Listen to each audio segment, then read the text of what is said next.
This is VOA News. Via remote, I'm Marissa Milton.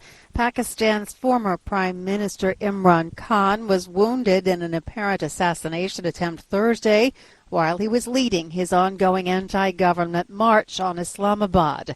The 70-year-old populist leader of the opposition PTI party was hit by at least one bullet in his right leg, his senior aide told VOA.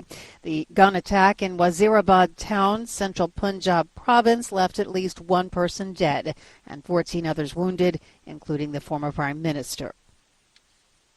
A New York judge says he'll appoint an independent monitor for former President Donald Trump's real estate empire. AP correspondent Norman Hall has the details. The judge's order would restrict the company's ability to freely make deals, sell assets, and change its corporate structure. Judge Arthur Engoron ordered the outside watchdog for the Trump Organization as he presides over a lawsuit filed by New York Attorney General Letitia James. The suit alleges Trump and the company routinely misled banks and others about the value of prized assets, including golf courses and hotels bearing his name. James's office says the Trump Organization is continuing to engage in fraud and has taken steps to dodge potential penalties from the lawsuit, such as incorporating a new entity in Delaware named Trump Organization, LLC. A Trump lawyer says the Trump entities aren't going anywhere. I'm Norman Hall. Israeli Prime Minister Yair Lapid's office says he's conceded defeat to former Prime Minister Benjamin Netanyahu in last week's election. A near-final vote count showed Netanyahu securing a parliamentary majority. Netanyahu is expected to head the country's most right-wing government in history when he takes power in the coming weeks. You can find more on that story at our website, voanews.com. This is VOA News. Turkey's foreign minister said Thursday that Sweden and Finland have not yet fulfilled all obligations under a deal clearing their bids to join NATO, and they must still take concrete steps to do so. The Turkish foreign minister made the statement while standing alongside NATO Secretary General Jens Stoltenberg on Thursday. Stoltenberg said it's time to welcome Finland and Sweden as full members of NATO. Applications for U.S. unemployment benefits fell slightly last week. AP correspondent Jennifer King has more.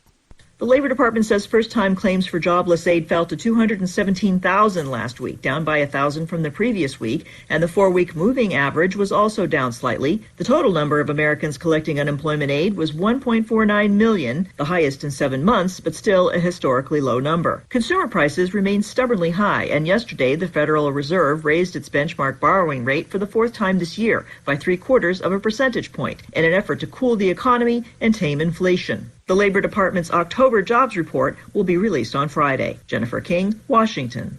Senegal's main opposition leader appeared in a Dakar court over rape accusations for the first time on Thursday.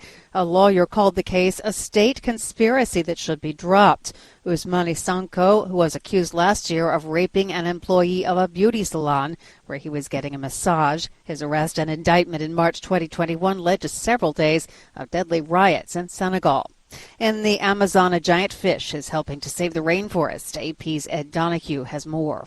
Pirarucus are huge, weighing as much as 440 pounds. It nearly vanished as vessels swept the lakes with large nets. Ted Gear with USAID in Brazil says illegal fishing has been reduced and there is a plan for catching pirarucus. 30% of the adult fish every year. They're able to grow the amount of fish that are here while at the same time taking out more and being able to sell them. And there are buyers for pirarucus. This product not only is delicious, but it also is produced in a sustainable fashion, which helps the environment. It helps in reducing carbon emissions. Pirarucus fishing is done once a year around September, the period of lowest water. A fisherman's wife in Brazil says it is so tasty. Everybody that eats it falls in love with it and wants more. I'm Ed Donahue. World leaders are reacting with cautious optimism after the announcement of a peace deal and a ceasefire between warring parties in northern Ethiopia's Tigray region. The U.S. State Department said it represents an important step toward peace. Via remote, I'm Marissa Melton, VOA News.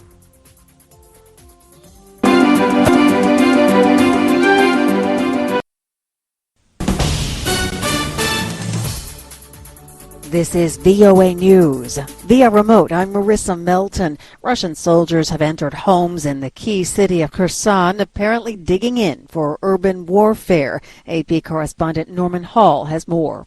Ukrainian President Volodymyr Zelensky has suggested the Russians are feigning a pullout from Kherson in order to lure the Ukrainian army into an entrenched battle. Zelensky called attempts to convince civilians to move deeper into Russian-controlled territory theater.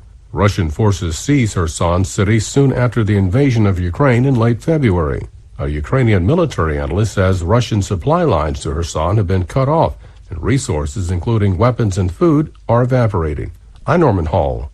Two former senior Afghan security officials who told VOA that some former members of Afghan special forces who fled to Iran after the Taliban's takeover in Afghanistan are now being recruited to fight for Russia in Ukraine and for Iran in Yemen. The former Afghan Army Chief General Habibullah al-Azai said Tehran is using the vulnerability of former Afghan forces to recruit them to strengthen the ranks of Houthi rebels in Yemen. Mohammed Farid Ahmadi told VOA that former Afghan special forces are now engaged in 6 critical areas of the world, Ukraine and Syria among them. Afghan commandos who were trained by the U.S. and NATO are considered the most experienced former military personnel in Afghanistan. Pakistan's former Prime Minister Imran Khan said Friday in his first public address after surviving an apparent assassination attempt that he was hit by 4 bullets in his right leg and sustained a fracture. He spoke from a hospital in Lahore while sitting in a wheelchair. You can find more on that story and all the stories we're covering at our website, voanews.com. This is VOA News. South Korea says it scrambled fighter jets Friday after detecting 180 North Korean military flights near the border. The North Korean aircraft were detected in multiple inland areas in both of North Korea's coasts for about 4 hours starting around 11 a.m. local time. Since Wednesday, North Korea has launched 30 missiles, including some that triggered air raid alerts and emergency shelter orders in South Korea and Japan. South Korea has announced its military's aerial exercise dubbed Vigilant Storm. In response, will run a day longer than planned. The exercises will now conclude on Saturday. Twitter temporarily closed its offices Friday, cut workers' access to internal systems, and then sent emails to employees telling them whether or not they were laid off. Simon Balmain worked as senior community manager for Twitter in Britain. He got Thursday's company-wide email warning of layoffs. And it was about an hour after that I found that my work laptop was remotely wiped and access to Slack and Gmail revoked. Checked in with a few US colleagues who were still awake, and many of them were reporting seeing the same thing. Twitter's new owner, Elon Musk, wants to cut around 3,700 Twitter employees. That's about half the workforce. A South Florida woman was put in jail accused of voting in the states of Florida and Alaska for the past several years.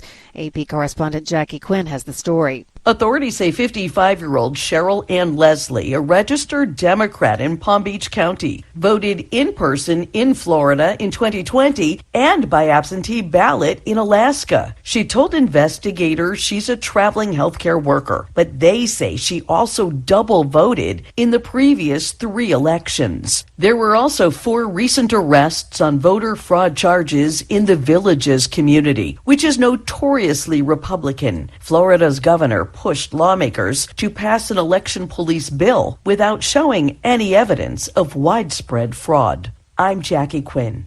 Environmental activists tossed pea soup on a Vincent van Gogh painting Friday in Rome to protest carbon use and natural gas extraction. The painting was covered with glass, however, so the protest caused no damage to the work. Swedish tourist Hans Bergethoff told AP he believes the protesters were misguided. I'm really for the cause in itself, but not the action.